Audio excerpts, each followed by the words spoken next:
Okay, welcome to another edition of Lion News. Lion News can be found at lionnews00.blogspot.com. My name is Terry D. Nemmers, and today is February 26, 2013. And what are we going to talk about today? Well, we're going to talk about my complaint that I filed with the Internal Affairs at the Ramsey County Sheriff's Department.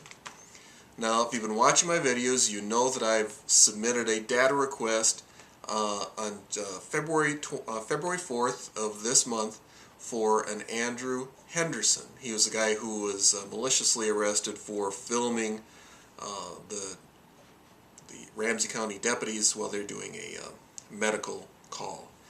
Alright, so he took his camera and the film mysteriously disappeared. Alright. So what I did was I submitted a data request to their public information officer, Randall Gustafson. Alright, I'll butcher that name left and right through the whole thing. Alright, maybe I'll just call him Randy through the whole thing. Alright, anyhow, so I filed a complaint, and this is my complaint. It's 4 pages. Alright. And here are the certificates of mailing. One to Andrew Henderson's lawyer, because this is carbon copied to the lawyer of Andrew Henderson, and to the Internal Affairs of Ramsey County. Alright? So now what I'll do is I'm going to read my complaint. Alright? And you'll find it up on my blog. I'm going to create a post at Lion News for this so you can read it at your leisure. Alright? So I'm going to start halfway through. Okay, RE Internal Affairs Complaint versus Randall Gustafson, Ramsey County Public Information Officer. This is my formal complaint against Randall Gustafson, Ramsey County Public Information Officer, for his contemptuous attitude toward an individual who was knowledgeable about his rights and who was not afraid to proudly assert his rights. Gustafson's contemptuous attitude can be described as such. Gustafson has rights, Nemmers doesn't. It would appear that this contemptuous attitude permeates the Ramsey County Sheriff's Office, since the data I was lawfully requesting and Gustafson was unlawfully trying to delay mirrors my situation. The two major differences between the two situations are: 1.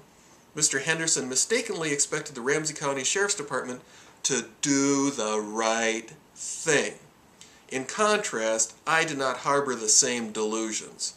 2. Mr. Henderson failed to file a complaint with Internal Affairs, and I did not. On February 4th, 2013, I submitted a data request via an email attachment to Randall Gustafson, Ramsey County Public Information Officer. See timeline. After submitting the email, I set up my video camera and audio recording device to call Gustafson at the number listed at the county website. Gustafson answered the phone. The video of the conversation can be found here. Then I put my YouTube video, Lion News, Ramsey County, Gustafson refuses to produce public data, high profile Henderson case, ? You can hear Gustafson laughing before he addresses me. Gustafson and I have a pleasant conversation. However, you can tell by the conversation that Gustafson is distracted as he is reading my lawful data request. And I'll put that up there also on my Lion News blog. As the conversation progresses, I intentionally inform Gustafson of my dealings with the Duluth Police Department. I did this in the hope that, 1, Gustafson would take this as my experience in dealing with public data, 2, a reference point for Gustafson to contact if he had any doubts about my ability or resolve. Gustafson said he would process my data request. Finally, Gustafson and I ended our conversation cordially. After waiting 10 business days, excluding holidays, I called Gustafson on February 19th, 2013.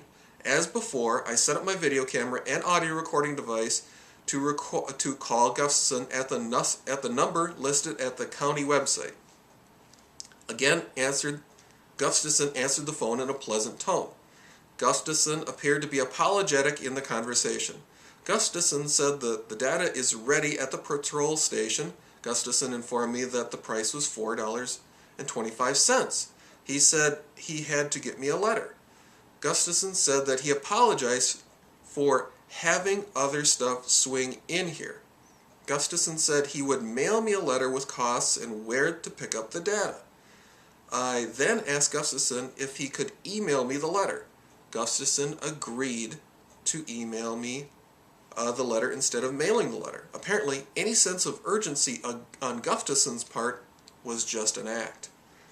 After almost 24 hours, I did not receive an email from Gustafson.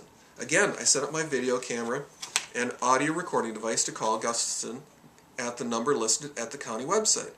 When I called Gustafson's office, I was only greeted by a voicemail. The voicemail said in part, "Please leave a detailed message with your phone number and I will return your call as soon as I can. And look forward to talking to you." I left my detailed message along with my name and phone number. After I left a message with Gustafson's voicemail, I then dialed the number for Gustafson's cellular phone. Again, I was greeted by a voicemail. The voicemail said in part, "Can't take your call right now. Please leave a message, and I'll get back to you as soon as I can." Again, I left my detailed message along with my name and phone number. Not surprisingly, I received no email nor a call back from either of my messages I left with Gustafson. The next day, 2/21/13, I decided that I should shatter the deafening silence coming from Gustafson's direction and called the Ramsey County Internal Affairs Division. Just as I had done in my previous calls, I set up my video camera and audio recording device before I called Internal Affairs. When I called, I was greeted by a fast-talking recorded voice. The fast talker's message was obviously designed to prevent people from getting the name of the officer on the message. Since I had the call recorded, I just replayed it until I was confident that I had the name correct. Was this a subliminal message that any investigation would be a rush job and that the end result would be slipshod? That was my impression. I waited a short time before calling Gustafson.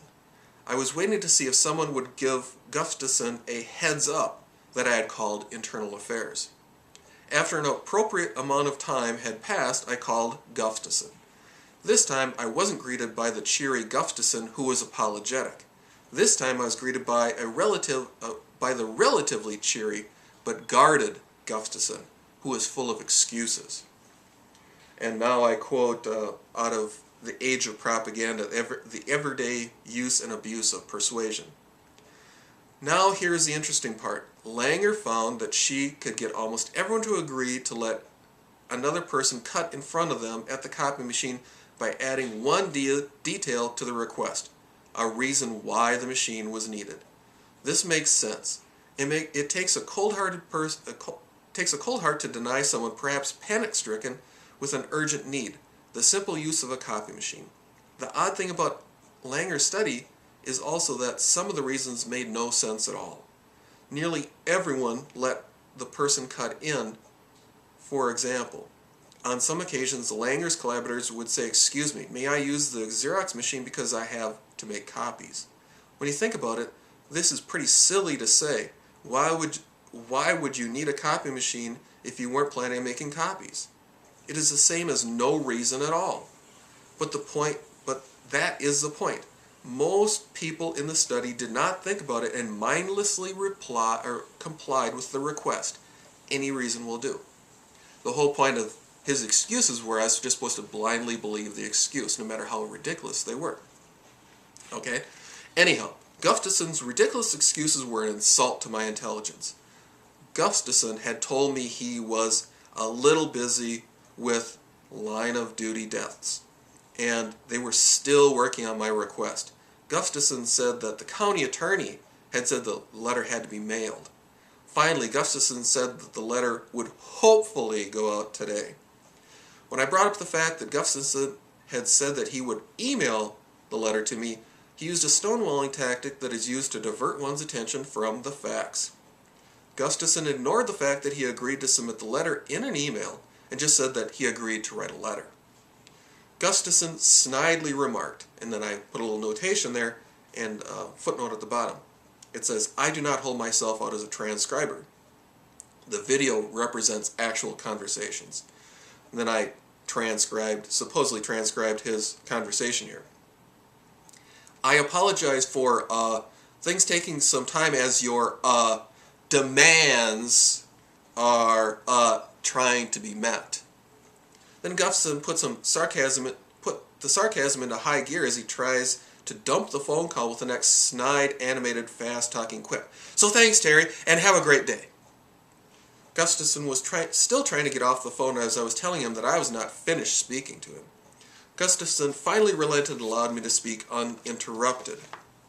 I told Gustafson that I did not appreciate being rushed, nor that my 2 phone calls were not returned.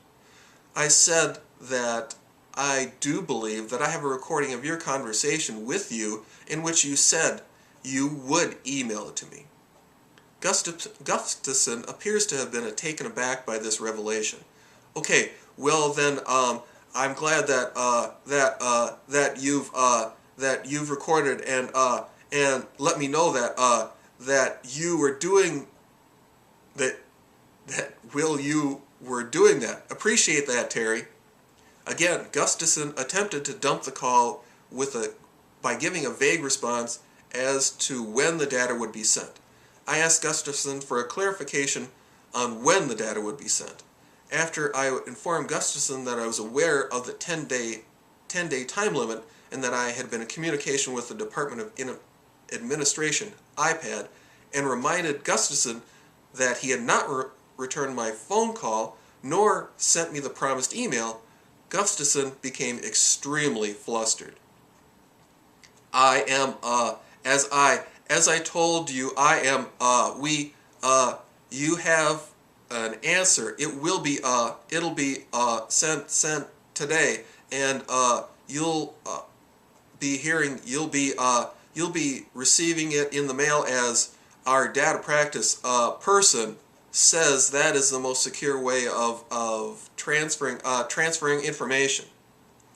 After confirming the data would be sent on 2/21/23, I thanked Gustafson and informed him that I was finished speaking with him. Gustafson quickly said, "Okay, thank you," and just as quickly he hung up. It is safe to say Gustafson was only reined in by these simple facts. 1. I knew my rights. 2. I knew how to assert my rights. 3. I knew the law. 4. I was not intimidated by Gustafson's passive-aggressive behavior or title. And 5. Last but not least, I had recorded every single conversation with Gustafson. And this is off of their form that I told them that I said I was going to fill up, but I didn't fill up. Please list your expectations from this complaint, which I'm glad they put on there because I was more than happy to tell them what my expectations are. 1. That this valid complaint will be treated with the same contempt as Ramsey County Sheriff's Public Information Officer Randall Gustafson treated me. 2. I fully expect that this valid complaint will be designated as not sustained. 3. I have come to the unmistakable conclusion that the Ramsey County Sheriff's Department is not interested in justice. Period. So I am certainly not expecting justice from an internal affairs investigation of Ramsey County. Am I? Or from Ramsey County, am I? And then I quote out of the book, Walking with the Devil, Police Code of Silence. Internal Affairs, what can I say about IA? They have gone forward and proven the complaint, which should have not been too... If they had gone forward and proven the complaint, which should have not have been too difficult, the department would be looking at another national scandal, on the heels of finding of deliberate indifference by the courts. Who knows what it would have cost the city? Was it the factor in IA's decision not to pursue the case? Maybe. It doesn't really matter. The cops on the street knew what really happened, and the message was to them very clear. IA and the chief do not want the truth any more than the cops want to tell it. All right? And this is written by a Michael W. Quinn, a retired Minneapolis police sergeant. But the code is not the only roadblock to justice in IA. Part of the problem comes from the way internal affairs is viewed by most cops. If you're looking to move up the ranks, then an assignment in IA is seen as a ticket punch on your promotion card. You do your time, try not to hurt anyone, then get out as soon as possible. You'll be investigating former partners, future bosses, past supervisors, and friends, the same people who covered for you when you made mistakes. You know and they know that a thorough investigation often means breaking the code of silence, and most cops are not going to do that. The other problem is it is very difficult to prosecute cops unless there's overwhelming evidence. That includes testimony of other cops, video, audio recordings, which of course I have, and other physical evidence. It comes down to the accused cop's story versus the complainant's story. The cop usually will be found not guilty. This can be true even when the physical evidence to support when there is physical evidence to support a claim of misconduct. When the code of silence is invoked, the cops stick together on their story. There's little hope of justice being served. Okay? And then this is an article out of the the St. Paul Tribune, or the Star Tribune. The dash cam, for example, the dash cameras cost, for example, $6,000 each, while the head cams are less than $2,000 apiece.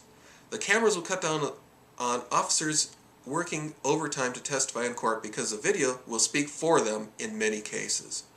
And there will be a lot fewer personnel hours spent on investigating complaints from the public against officers. And that's from the article Body Cameras, the New Eyes of the Law, and that was published December 8th, 2010. And my last quote is from the book Context, Communicating Impersonally. Aggressiveness, the tantrum trap. Aggressive people are insistent on standing up for their own rights while ignoring and violating the rights of others. And what was old Mr. Gustafson doing? Yeah, he was engaging in the little tantrum trap there. Okay, then I also include the timeline on the end, and of course at the very bottom I put one of my favorite verses. Behold, I send you forth as sheep in the midst of wolves. Be therefore as wise as serpents, as harmless as doves. Matthew 10:16. So again, this will be up on my website if you want to read it. You can certainly copy it, use it for yourself, or modify it, change it to the situation. But essentially what you want to say is these people have contempt for the public, and it's not going to be tolerated. All right? Thank you for your time.